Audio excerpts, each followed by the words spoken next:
And let's talk about tight ends and big news from around the NFL. The quarterback market's going to be pretty interesting next week when we start getting our free agency moves. Welcome, everybody, to Fantasy Football Today. It's Wednesday, March 4th. I'm Adam Azer with Heath Cummings and Dave Richard. Jamie Eisenberg will be joining us shortly. Are you guys excited for sophomore tight end trivia? Yes. No. Oh, boo. Fine, I'll change my answer. Yes. Oh, you can't really do that in trivia, but So whatever the hell I want, Jim. So we had a great rookie tight end class. Okay, let's put it in perspective. Since 2000, when you look at the best rookie tight ends in total PPR fantasy points, 3 of them were from the 2025 class. Bowers was 1, Laporta was 2. Then we had Warren at 3, Harold Fannin at 4, and we had Colston Loveland at 8.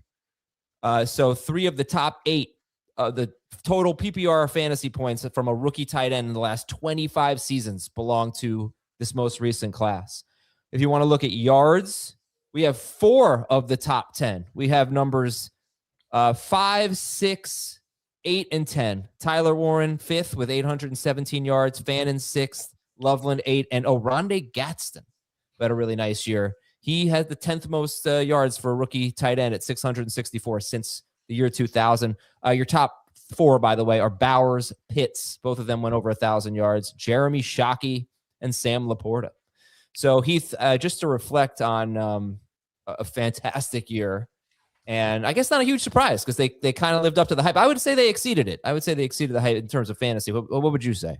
I'm not going to be negative today, but it did make me kind of sad to look at this list and think that I think maybe all of the guys who were on this top 10 were worse in year 2. You know what? I went through that exercise, and there were actually 2. This list here doesn't have Gronkowski, I guess, but the previous list does, the fantasy points list, because Gronk. Right.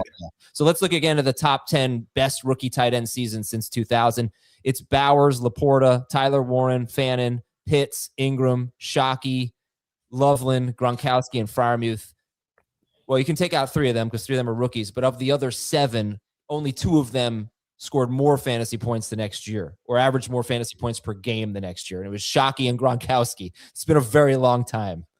Been a very long time. So that just gives me a little bit of about drafting one of these guys in round 3.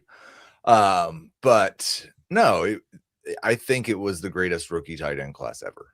And I think they are going to be awesome moving forward as well, even if a couple of them take a step back in year 2. What do you make of that, Dave, that most of those guys, like Bowers lost a point per game, Laporta lost almost 3 points per game, Kyle Pitts lost almost 3 points per game, Evan Ingram was basically the same per game, Shockey better, Gronkowski better, Freiermuth was basically the same per game. You make anything of that, or too small a sample size? I mean, you could look into each player and see what changed in their situation. In the case of Bowers, for example, the whole Raiders offense was a mess last year. He himself got hurt early on. I don't know if he ever really recovered from it. So there's always going to be circumstances. But generally speaking, teams catch up with you. Coaches catch up with you, and they spend all offseason studying what the team did. Or in the case of, let's go back to Bowers again, studying what is expected based on the coaching changes that a team made. Remember, the Raiders made wholesale changes on their coaching staff from 2024 to 2025. Yeah, so there's all kinds of circumstances that come into it, but for the most part, opponents are better prepared. They know that these players were great as rookies. They weren't quite as prepared for them as they will be in their second year. And I would expect that to be the case in a lot of the divisional matchups that we'll see for Loveland, for Warren, for Fannin as they move on next year. Jamie, yeah, again, so this pattern of second-year tight ends kind of disappointing us. And by the way, with Shockey, I'm pretty sure Shockey was better per game, but he played 6 fewer games. It's a shame. He was on his way, I think, to a terrific career. But anyway, Jamie, like who would worry you about taking the biggest step back between Warren, let's say those top 3, Warren, Fannin, and Loveland? Probably Warren and Fannin, just because of their quarterback situations. Yeah. You know, I mean, I don't foresee it, but in terms of like worry, we've seen the highs and lows of Deshaun Watson. It sounds like he's going to get that first opportunity to start for the Browns. I can't imagine that Fan is not going to be featured, but it's not like the production from the pass catchers in Cleveland have been better when Watson has been there. For the most part, it's been worse. And in the case of Warren, you're going to have Daniel Jones coming off of Achilles injury. He's expected to be ready for week 1. He may benefit immensely if Pierce leaves as a free agent and they decide to let Michael Pittman walk to release Michael Pittman because of his $29 million salary cap hit. And then Warren's clearly the featured option there. But again, you're talking about injured quarterback or maybe crappy quarterback in Cleveland. Hopefully those two situations don't, drag down the upside of what those two guys could be. All right, let's play some rookie or now sophomore tight end trivia. And we're just going to base this on last year's tight end position and those rookies. And there were 28 tight ends who had 50 or more targets. So that's mostly what we're doing here. Those 28 tight ends. 28 tight ends with 50 or more targets. So not Tucker Kraft, I don't believe. I don't think Dalton Kincaid got there. Which tight end led the position in yards per target with a minimum of 50 targets? This is obviously going to be one of the rookies. Led the rookies last year? He led everyone. Led everyone. I'll go with Colston Loveland. I'll say Fannin. I'll say Warren. Wow, 0 for 3. Rondé Gadsden led in yards per target. Okay. All right. Ooh, look at his fancy graphics. Love it. It's fancy. All right, same group here. 28 tight ends had 50 or more targets last year. A rookie led all of them in yards per catch. Who was it? I'd lean toward Loveland there. That would be Colson Loveland, in case anybody was confused. There was a lot of silence after that.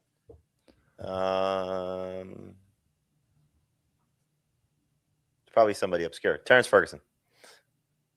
I'll go with Gadsden.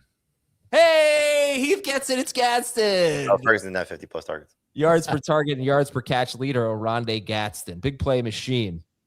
Okay, same group, 50 or more targets or 28 tight ends. Which tight end had he had the highest average route depth and the second highest ADOT among all tight ends? He was a rookie last year. I'm going to go with Rondé Gadsden. Highest route depth. I like your strategy there. Yeah, Gadsden's. I'll go with Gadsden too. That sounds like great. It's Colston Loveland. Yeah, one thing digging into the profile here, didn't use him a lot, hardly ever on screens. He was really much more of a downfield guy, completely different than Warren and Loveland in that regard. So Loveland. Warren and Fannin, sorry. Warren and Fannin were more short area guys. Loveland more the downfield guy. Who led all tight ends, by the way, in ADOT? It was Zach Ertz, just barely, basically tied with Loveland. Ertz. Okay, one more question. Crazy. Which 3 rookie tight ends led their team in targets?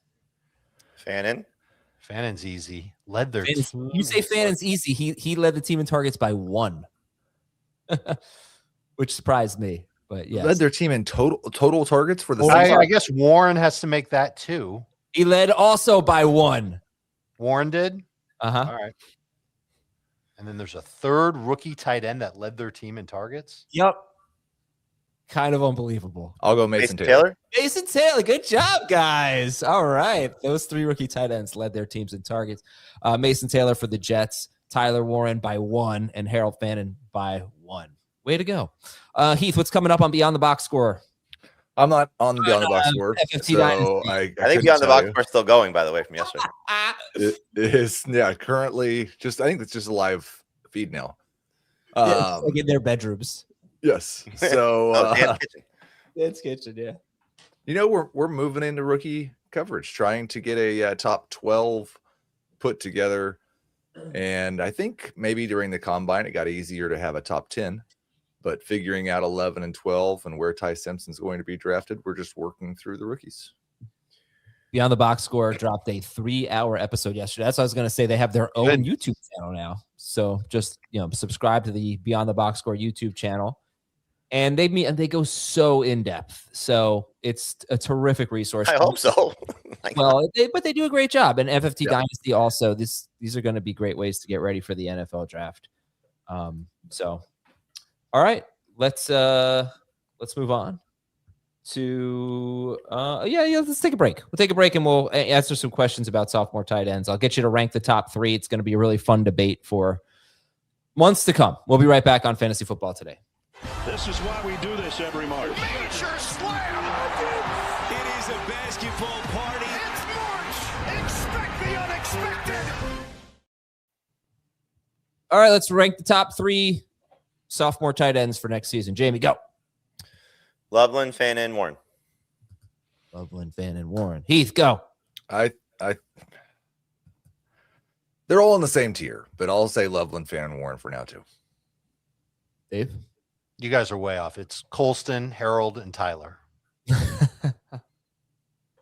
Not going to be much debate here. Well, Loveland, let me. I'm the one that had Fannin at the top of the list, and then I knew we were going to talk about sophomore tight ends today, so I dug into all 3 of them. And the data point that changed my mind on Fannin to Loveland was how Loveland did with Burden and Odunze from week 10 on. And there weren't a lot of games. It's a small sample size, but he averaged 7.3 targets in those games. Those are 2 players that we know are going to be in Chicago next year. If DJ Moore's not there, I almost think that we're kind of baking that in a little bit with Loveland, and that makes him even easier to put at the top of the sophomore tight end list. I just think that there's a little more upside for him. I could still see Fannin having a few more targets, but the Browns are going to be such a mess. And if it's Deshaun Watson at quarterback behind a bad offensive line, I don't know if I'm going to feel good about taking any Browns on draft day. How like, are we expecting by next week we're going to get one of these Bears gone? Because no, I have no idea. That's the one thing is it does. And I guess we could talk about this more when we get to the overdrafted segment, but like Cole Kmet and DJ Moore are both still on the Bears. Yeah, and there was just a report, I don't know, speculation, Athletic writing about will DJ Moore still be on the team, and they said the sense in the Bears building is that DJ Moore will be on the team, but it's not guaranteed, by any means. So if there's, I think there was a similar report on Cole Kmet. Mm-hmm. You think Kmet matters for Loveland? Yeah, Not anymore. Not as much. Like, I don't think anybody's going to say I can't take Loveland because Kmet's still there, but it is somebody who could be a factor in the red zone a handful of times per year. You'll feel besmirched when it happens, but no, it's not that big of a deal. And as for DJ Moore, I know everybody's kind of throwing him in a trade for the Bears and Raiders, where the Bears get Max Crosby and Moore and a first rounder go back to Vegas. I would not rule out Buffalo as a destination for DJ Moore because he's got a prior relationship with Joe Brady and they need receiving help, especially veteran receiver help. I wonder if they make a play for Moore if he's truly available.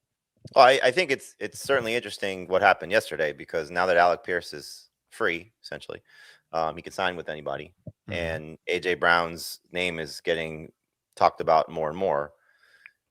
Does DJ Moore sort of become that third option? So not the top free agent because Pickens is now going to stay in Dallas and sure. Pierce is the top free agent. And A.J. Brown, I think, correct me if I'm wrong, but I believe he's the most coveted trade chip of the position. So is he sort of like waiting for the dominoes to fall or the Bears waiting for the dominoes to fall? And maybe the Eagles set the market for what, wide receivers are going to go for. Obviously, again, they're not in the same, I think, category at this point, same tier at this point, but it does make some sense. Buffalo, I'm sure New England's going to, kick the tires on trades and Pierce. And, maybe we find out about some of these situations post free agency as opposed to pre free agency. I wouldn't forget about Mike Evans and even Tyreek Hill. Just they're going to. Yeah, but I mean, those are older guys that are kind of in that same range as DJ Moore, though, right? Like, I don't know if either of them are going to correct. But again, I was just thinking, top free agents. I mean, yes, those names probably belong in terms of listing them as top free agents, but you are talking about 2 30-plus-year-old wide receivers that aren't going to get huge, deals. Right, but you don't have to give up anything in a trade to get one of them. And DJ Moore, 29 years old, big cap number, and you're going to have to give up something to get him. Yeah, I mean, you might have just heard us say that Alec Pierce is a higher priority than DJ Moore.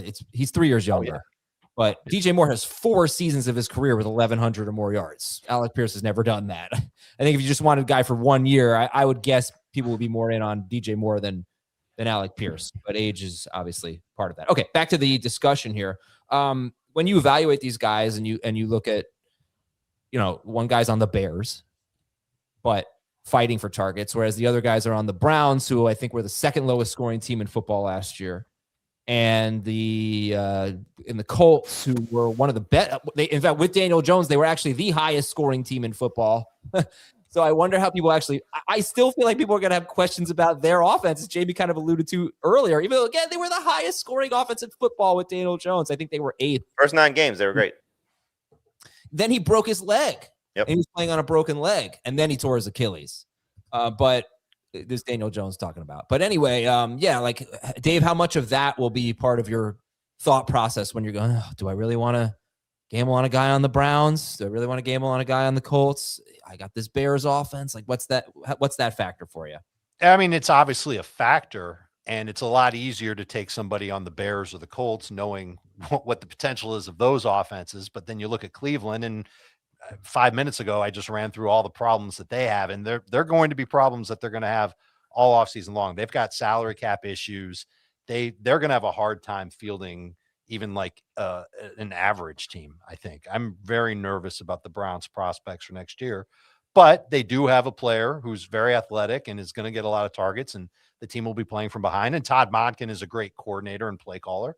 So there are some reasons to like Harold Fannin, but it's going to be based on how much volume will he truly get. And if the Browns just don't make huge splashes at wide receiver, I would imagine he'll get some good volume, and that keeps him in that top 5 and it keeps him appealing, but it doesn't make me want to take him with a top 40 pick. In fact, I'm not sure if any of these 3 guys I'm dying to take with the top 40 pick. If there was one, it would be Loveland, but it would be just barely inside that top 40.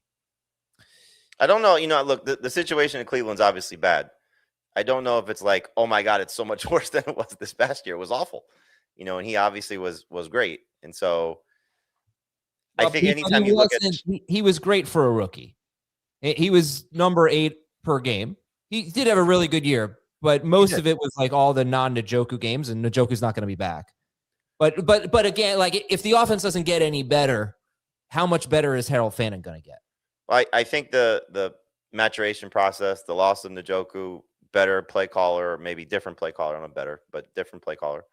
And I don't think you can, at this point, because it hasn't happened yet since he's been there, factor in Deshaun Watson making it through a full season, because he's never done that for the Browns. So, to what you're looking at here, you just listed, you just asked us to list the three rookie tight ends that led their team in targets. Like, that's pretty impressive as rookies, Mason Taylor notwithstanding. So Tyler Warren had a pretty special season. Obviously, Harold Fannin had a solid stretch of games that, propelled him to, lead his team in targets. And now, again, losing significant competition for what that's worth. I think just looking at it as if he was the 8th best tight end as a rookie, and the situation, let's say it's lateral, in terms of where it's at right now, because losing Njoku, gaining Monken, year older, like, I don't know if it's a step backwards for him. Personally, it's just not great overall, but I don't know for him in the Brown situation, like it's, wow, they're really taking a step backwards. Like it just feels like, okay, they're just the Browns again. That's fair. I think we don't know. No, go ahead. Fannin, like, you're just looking at it as like, this is a pretty special talent and is going to command a lot of attention, and hopefully does well with that attention. Heath, yeah, I think the biggest risk is how much less involved is the tight end in Monken's offense than Stefanski.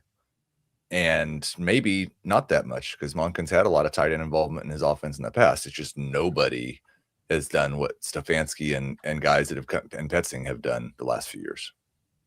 And I'd also worry about the upside. Like, it's hard to make an upside case for Fannin compared to both Loveland and Warren. Because of the offense? Yeah, because this is a team that's not going to score that much. But, I agree. I will just point out that 2 years ago, he's not Brock Bowers. But 2 years ago, Brock Bowers was the number one overall tight end. He wasn't number one per game. I think he was third per game, but he was the number one overall tight end. And they finished, the Raiders were 28th in scoring that year. Last year, McBride was the number one tight end in fantasy, and the Cardinals were 23rd or 24th in scoring. You want to know which stat is the reason for it? It's targets. Yes, sir. Right. And that's at this position more than wide receiver. It's important at wide receiver, but I would say of the three positions, offense matters the least at tight end from what my research would tell me. I think the upside for Fannin is the McBride path.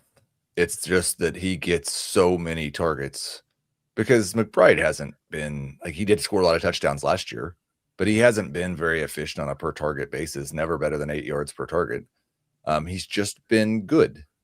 And if you're just good, but you get 10 targets a game, you're awesome. Yeah. Can you see that happening for Fannin this year? Again, we're talking about which guys are going to leave Chicago. And I think the question in Cleveland is which guys are going to join. Harold Fannin averaged 19. Let me see. Where is it? 15.9 PPR fantasy points per game in 5 games without Njoku, or with Njoku leaving early with an injury. And that does not include week 17, where Fannin scored 11 points, but he played 23% of the snaps and had a season-ending injury. He caught a touchdown, deep touchdown against Pittsburgh and left. Shedeur Sanders started a decent amount of games. Shedeur Sanders threw 7 touchdowns, and 4 of them went to Fannin. Can anybody make the case for Tyler Warren to be the first one? Jamie, of the three, I'll start with you. Can you make that case? Yeah, Pierce and Pittman leave, and Daniel Jones is ready to go week 1 without any hesitation, no concerns about his health. Okay, well, let's say only one of those guys leaves. Can you make a case then?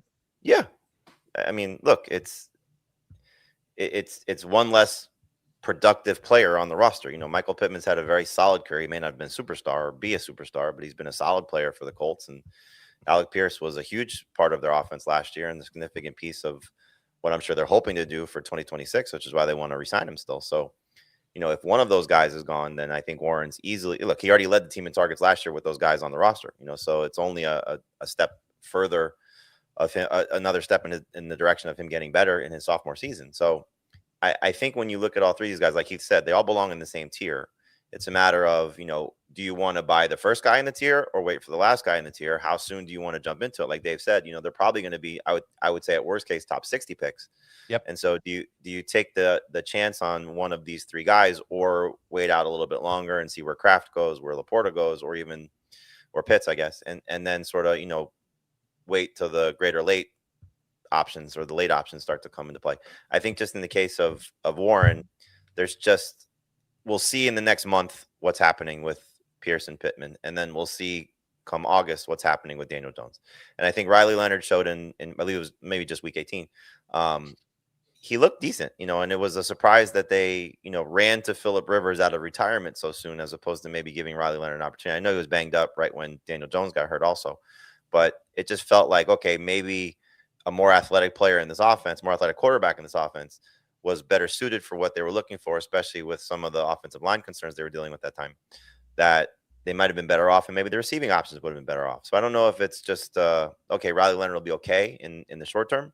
But I think Warren is probably going to, at least the drafts we've done so far, he's been the best value because everybody's been sort of reaching for Loveland and Fannin a little bit too soon. It's hard to overstate how bad Tyler Warren was after Daniel Jones got hurt. Up until that point, he was the number 7 tight end per game.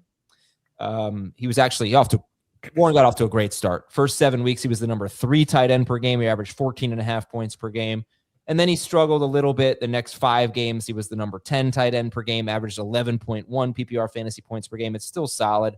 But those first 12 games with Daniel Jones, Tyler Warren was tight end 7 per game. The last 5 games, he had 133 yards on 34 targets, no touchdowns in the last 5 games. Tyler Warren was awful, and he was still getting targets. But it's just something to keep in mind. Like it did not work for him with Phillip Rivers and Riley Leonard. All right, I'd love to talk more about these guys. Let's go to our next question, though, which will probably involve these guys. Who will be the best draft value of all the tight ends? Not necessarily those 3. Best draft value among these sophomores. I mean, Gadsden looks like he's in a good spot. He's somebody that I looked for late. I'm going to be curious about the Jets quarterback situation with Mason Taylor because I liked him coming out last year, and I'm moderately excited about this year. Terrence Ferguson, assuming that Higbee's gone, and Gunnar Helm, those guys to me, like if you really want to wait and even take two of these guys, like there's so much upside and potential for them. Like this class was awesome. Elijah Royal might be in a great spot too. There's just a lot to love about some of these players, but I mean, clearly, again, if you want to get one of the top three guys, you just wait out to see who's the third one. Right. I'll say Mason Taylor for now. Whoever's third from Loveland, Fannin, and Warren. Okay. Yeah. Keenan Allen's not back with the Chargers. I wonder where Gadsden gets drafted. You think he'll be a top 12 guy in ADP, Gadsden? Yes. Probably. He's really talented. Showed a lot. Most of his production, though, was tied to Quentin Johnston more so than Keenan Allen. Most of his production, I mean, I looked. He had 4 games. He had 4 games of good production. And I believe 3 of those were when Johnston was out. No, Johnston missed 1. Yeah, I think isn't it tied to the running game more than? I think it was tied to nothing. Tied to nothing. I mean, I think. What it was about just the offensive line? No, only one of those games had Joe Alt. I think it was just in one game, like Justin Herbert threw 55 something passes. I will say this: after those 4 games, Justin Herbert was a shell of himself. The passing game was really bad. I think I averaged about 200 passing yards per game after that stretch. So it was just a bad offensive environment for Oronde Gadsden after he had his midseason breakout. And before his midseason breakout, he wasn't really playing that much. I personally could not find a specific reason. Now, Johnston did miss one of those games. Did he get hurt in another one? He Yes. had 0 targets in one of those games too. Yes, he got hurt in one and he missed one. Okay, but even if I wouldn't, I mean, my interpretation wouldn't be, it was specifically Quentin Johnston. It was just somebody not taking targets. So if Keenan Allen, who, by the way, did he lead? I don't think he may have led the team in targets, Keenan Allen. He was up there. If he's gone, obviously it's a big, probably McConkey, but Keenan Allen was first or second. So I don't know. All right, so that's Gadsden. How about a sleeper? Give me a sleeper. Gunnar Helm. Mason Taylor. Yeah, I figure. I mean, there aren't that many guys to say, right? So you're gonna have the same answer. Yeah, it's not great. Like Arroyo is someone that's kind of intriguing to me just because he's athletic. But I don't see myself. I could see myself drafting Gunnar Helm late if Okonkwo moves on, and Helm just gets a better opportunity in Tennessee. But I'm not sure he'll be a top 2 target getter for them. I don't think Arroyo is going to be a top 2 target getter for Seattle either. Keenan Allen led the Chargers in targets. How many, Adam? How many? 131. Lower. 117. I'm not telling. Give me a breakout tight end. Loveland. Warren. 122. Damn it. Give me a bust. Fannin. Loveland. I'd be a little bit more worried about Fannin than Loveland, but I'd also put Mason Taylor on that list. I don't know if he's that good. I think it just depends on where. Like I said, Loveland, like he's the best breakout candidate right now, but also I think if nobody leaves, he's probably still going to be drafted in round 3. And I'm pretty worried about that. If he's drafted in the early part of round 4, I mean, it's the same thing as round 3. So never mind. Yeah. If he doesn't, I don't see round 3. I see round 4. Yeah, I know. Right. If he doesn't come through in that range of being like a top 6 tight end by the time it's all over, that's kind of busty. When we look at sleepers and good late round picks, I looked at the last 15 years, maybe 16 years of surprising second year tight ends, like guys who had big jumps in production. Trey McBride would be one of them. Jake Ferguson would be one of them. Now, what happened with those 2 guys? Zach Ertz got hurt the second year, and also DeAndre Hopkins was gone compared to the first year for McBride, and then with Ferguson, Dalton Schultz left. Opportunities with TJ Hawkinson.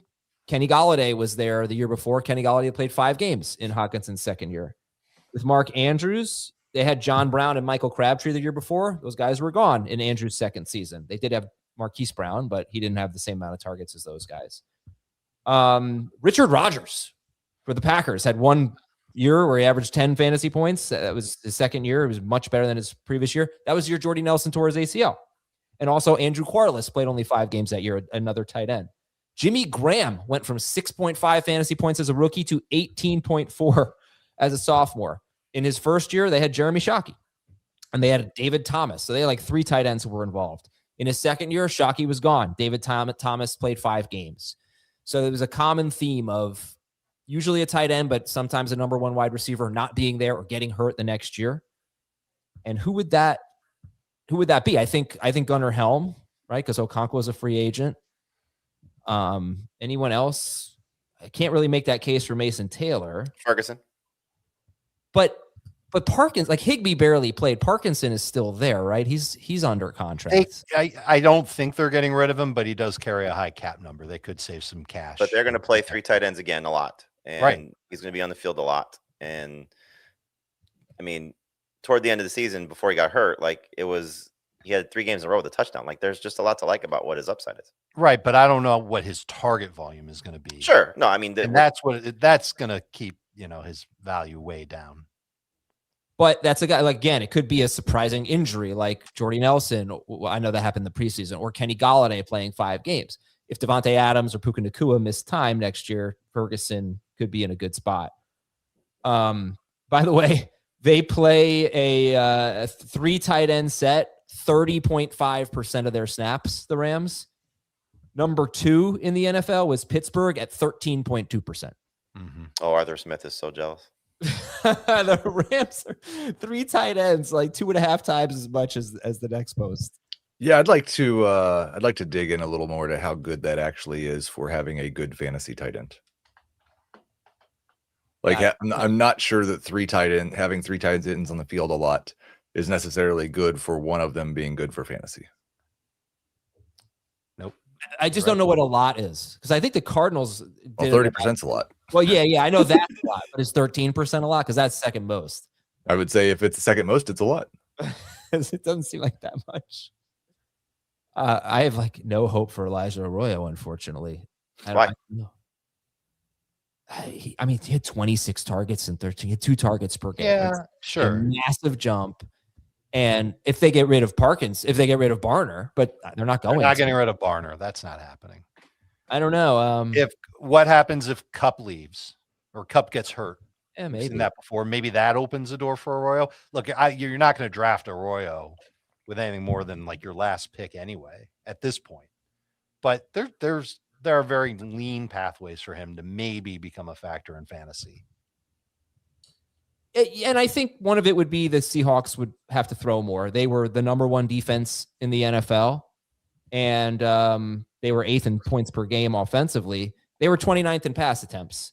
Mm-hmm. So more pass attempts could just help everyone. Anyone we missed? Anyone else you want to talk about? Sophomores? Yeah, I mean, you want to talk more about Mason Taylor or Gunnar Helm? I think he's worth discussing. I mean, look, the quarterback situation for the Jets is clearly not great right now. Justin Fields is under contract. They're expected to move on from him. Tyrod Taylor is a free agent. Just doing the Breece Hall story, trying to get an idea of what their plan may be. The Athletic had a story that suggested they'll come away from this offseason with 2 veterans and a rookie. And I think everybody's kind of pegging Ty Simpson there, or, projecting Ty Simpson there, maybe with the 16th pick in the draft, or if somehow he slips to round 2. But like the list of names that the Athletic gave were Derek Carr and Kirk Cousins, Malik Willis, Kyler. Like, it's a wide range of a lot of different names being there. And Tyrod's open to returning if he gets an opportunity to play. So it could be a mess. And so if it's a mess, and you would assume that wide receiver is probably still a priority for them, even after getting Adonai Mitchell, Taylor could still easily be second on the team in targets if Garrett Wilson stays healthy. Yeah. So there's an easy path to success for him, but it's a little challenging just knowing that even if Frank Reich makes the offense better, then there still has to be somebody throwing the ball. All right, let's take a break. And Heath, I'm going to tell you the tight end class in the last 25 years that would love to debate you about which was the best rookie tight end class ever. Was it 2025? Was it 2010? Maybe there are many that I am missing. I don't know. We'll be right back to talk about that and to give you the news from around the NFL and an interesting Twitter poll of which veteran quarterback my Twitter followers would want to be their team's quarterback. Kyler, Malik Willis, Tua Tagovailoa, or Geno Smith. We'll give you the results after this. When you need your sports news all the time, we've got breaking news to bring to you. CBS Sports HQ gives you a snapshot of all the sports that matter to you. When you need your sports in a snap, find it on CBS Sports HQ, streaming free anywhere you are. The 2010 tight end class. Jermaine Gresham was the first one picked, the only one in round 1. Rob Gronkowski, round 2. Ed Dixon, Tony Moeaki, Jimmy Graham, Aaron Hernandez, Dennis Pitta. We'll stop there. Pretty good tight end class there. All right, there's that. Also, That might be the best of all time. Yeah, I mean, Gronk, Graham, and Hernandez, and Pitta was no slouch himself. Ed Dixon wasn't bad. Funny because, like, as rookies, I think last year's class was better. Yeah. And then you get, if you're looking long term, you get like having Gronk and Jimmy Graham in the same class probably wins it over anybody. But after that group, it wasn't near as deep. And I asked people, who's your favorite sophomore tight end? I just put this up there in the middle of the show. Loveland, Warren, or Fannin. Right now, Colson Loveland, 59% of the votes. Warren, 23%. Fannin, 17%. Let's do the news and notes. So it was not a surprise, but the Jets franchised Breece Hall. The Seahawks. That means he's on a 1-year deal. Well, if he signs it, unless they can work out a long-term deal, which usually happens. The Seahawks did not franchise tag Ken Walker, so that's exciting for free agency. Giants. That's where he's going. Wouldn't we be much happier about, or at least for me, I'd be much happier if Ken Walker had stayed in Seattle and Breece Hall had gone somewhere else than vice versa. Yes, of course. You got to have a little more, at least for me, a little bit of nervousness that where does Ken Walker end up in as good a spot? The Cardinals are going to release Kyler Murray. Kyler Murray, excuse me, is his name, next week, unless they trade him. Tore his ACL in 22. He missed 12 games with a foot injury this year. But this year he played 5 games and was QB 20 per game, right around there.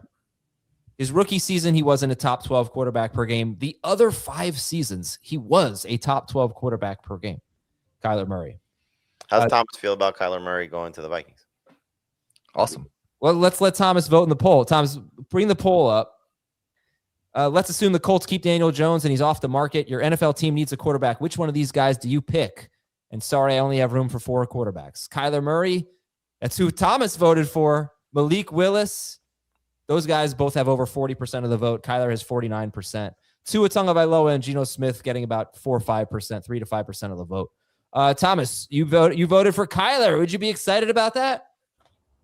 I'm indifferent about it. I mean, I think he's the best option out there. Former number 1 overall pick. My only concern is he can't see over the line of scrimmage. So, like, the middle of the field is, like, nothing. Like, 2-minute drills with him are just atrocious to watch, honestly. But, you know, I don't think we have any better option. I've wanted Aaron Rodgers for the last 2 years, and everybody makes fun of me about that. Yeah, they should. So, we'll see. I don't want Geno Smith. I might just not watch a Viking game next year if he is our quarterback. Who do you guys think? Who do you think the most desirable? I don't think there's an easy answer here, so I'm not trying to put you on the spot. Who's the most desirable quarterback option out there? Well, I think for NFL teams, it's clearly Kyler Murray because he's in one of these situations where the Arizona has already paid him $36 million this year, and I expect he's going to sign with some team for the minimum.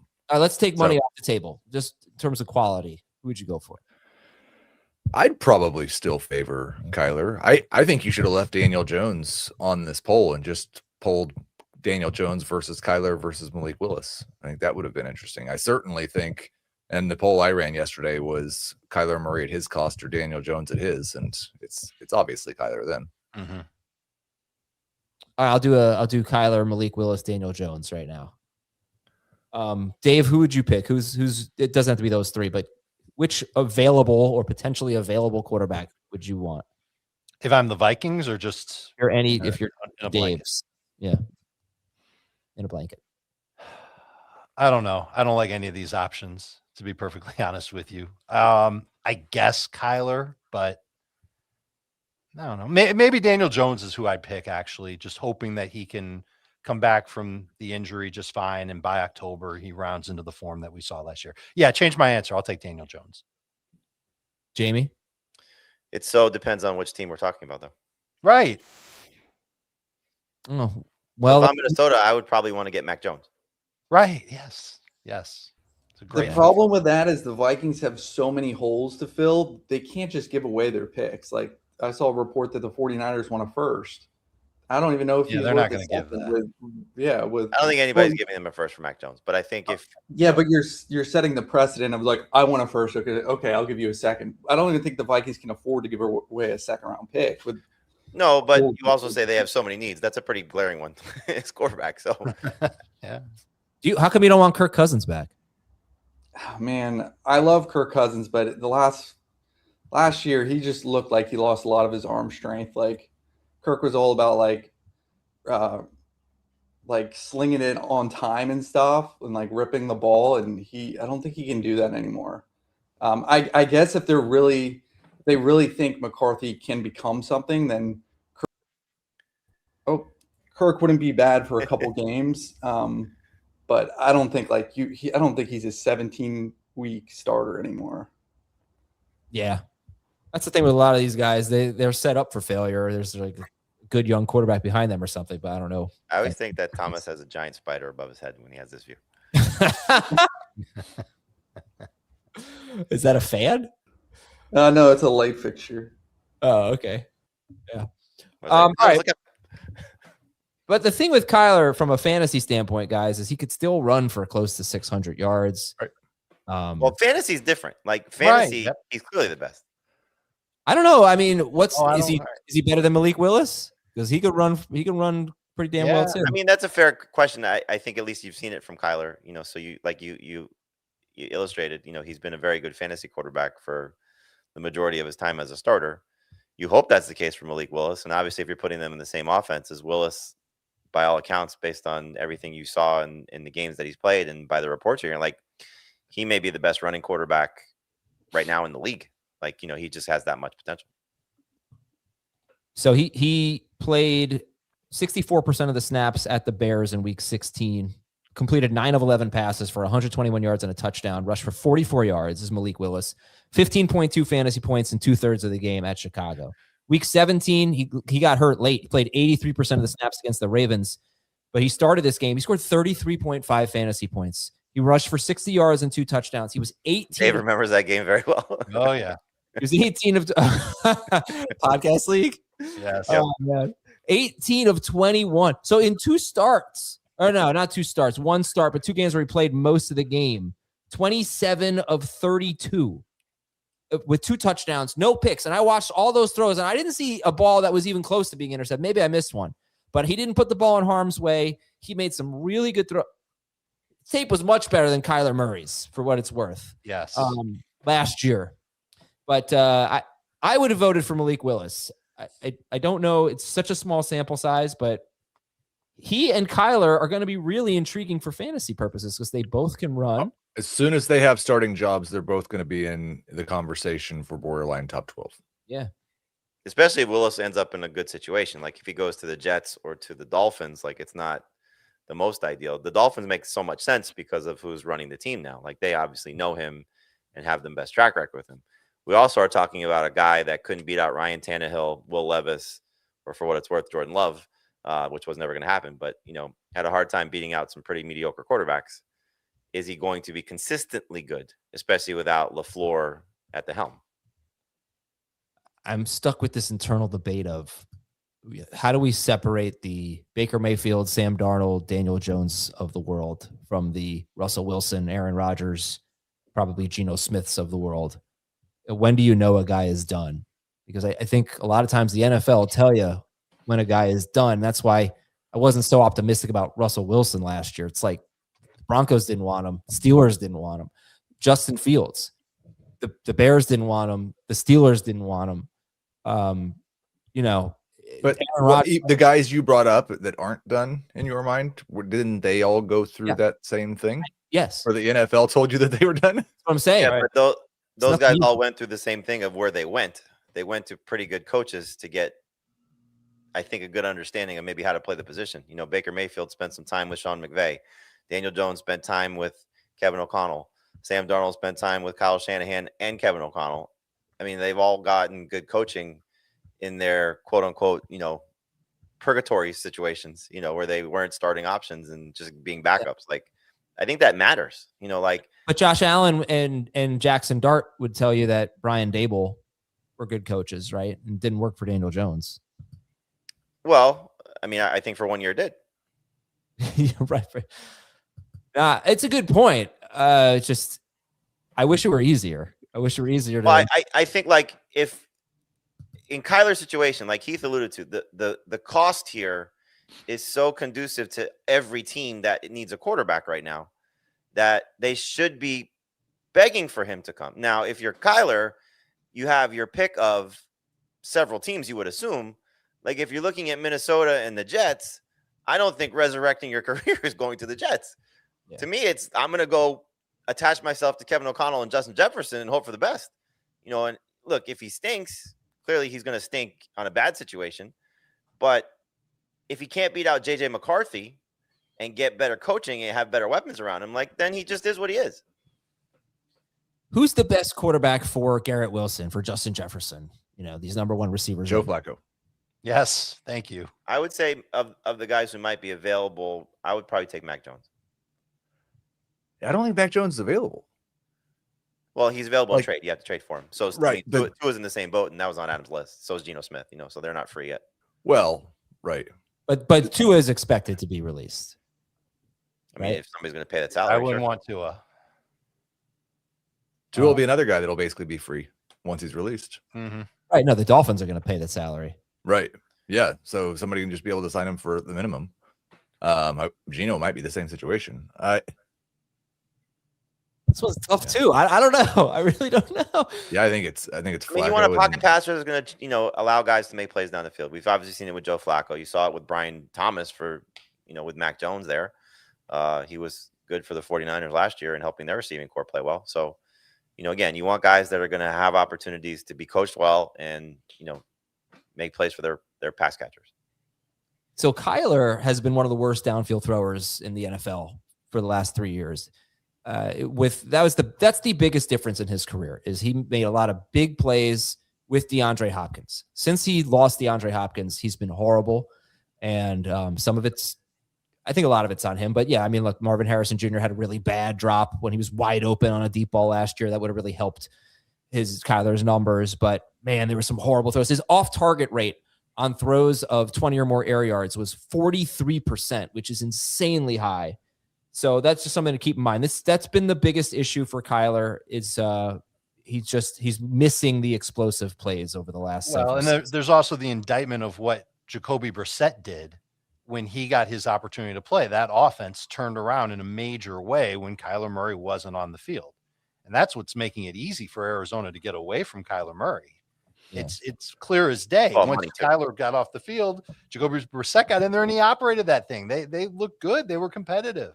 And with Kyler, they weren't quite as good. And that's going to be I get the whole financial element of it. And that's why Kyler's going to be super appealing to all these teams. But they're going to have to look back at what he did and say, man, are we sure we can make him a better processor of coverage and a more accurate thrower? Because I don't know if he's got that in him. Someone's saying, we get it, Adam. You don't like Kyler. And it's kind of true. But I have been a big Kyler Murray fan. I've been a little slow to accept that he's not the quarterback he once was. Maybe he can get back to that. But again, he's still, even in these bad years, he's still on pace for 580 rushing yards. He's other than last year, right. He's still finishing top 12. And last year was only 5 games. So maybe he could have turned it around. That makes him appealing for fantasy. I don't know if he being the quarterback for the Vikings makes Justin Jefferson more appealing. It's better than Jefferson with JJ McCarthy, Right. but I don't know if it's Justin Jefferson with some of these other quarterbacks that we've talked about that we'd rather see go to New York. If they went to Minnesota instead, I think we'd be happier. Another name to throw in there is the guy who played for Kyler last year. Jonathan Jones had an article up this morning that said a good day 3 pick could get Jacoby Brissett from Arizona. That's interesting. I heard that they didn't want to get rid of Jacoby Brissett. Yeah, I would imagine if the draft pick is right. You're also hearing that Mike LaFleur wants Jimmy Garoppolo, so that's another name to. Yeah. Maybe it's Malik Willis as the starter and Jimmy Garoppolo backing him up. Could be. All right, some more news from around the NFL. So the Colts are using the transition tag on Daniel Jones. That would give him a 1-year, $37.8 million deal if they can't agree to a long-term deal. They do not get any compensation if another team signs Daniel Jones. However, they do have the right to match any offer made to Jones with the transition tag. Again, he played through a hairline fracture in his leg. Things started to go a little south once that happened. Then he tore his Achilles in week 14. We've got that report from The Athletic about the sense being that the Bears are going to keep DJ Moore, but it's not guaranteed. The Chargers, are going to release offensive guard Mekhi Becton, who was really good for the Eagles a couple of years ago and dealt with some injuries last year. Big news for the Bears. Drew Dahlman, their center, is retiring at age 27. He was a Pro Bowler last year. Their left tackle is hurt, is going to miss time. So, Dave, that's 2/5 of what was one of the best offensive lines last year that they have to replace, at least at left tackle in the short term and long term at center. I'm not sure of the name. I think it might be Newman, as someone that the Bears already have tagged as their center of the future. If it's not Newman, I'm apologizing for that. But I think they've got somebody on the roster that they would rather that they're going to try and use at center. But tackle is obviously a big need for Chicago. And Sean McVay is confident about getting a deal done with Matthew Stafford. All right, that's all I got. Good show, guys. Heath, what's coming up on Beyond the Box? No, just kidding. I got a negative comment on YouTube, Jamie.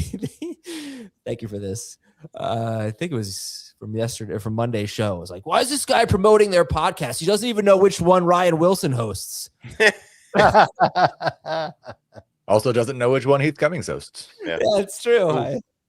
I don't know much. All right. Anyway, thanks for listening to Fantasy Baseball today. Outfield preview part 2 tomorrow. We'll talk to you then.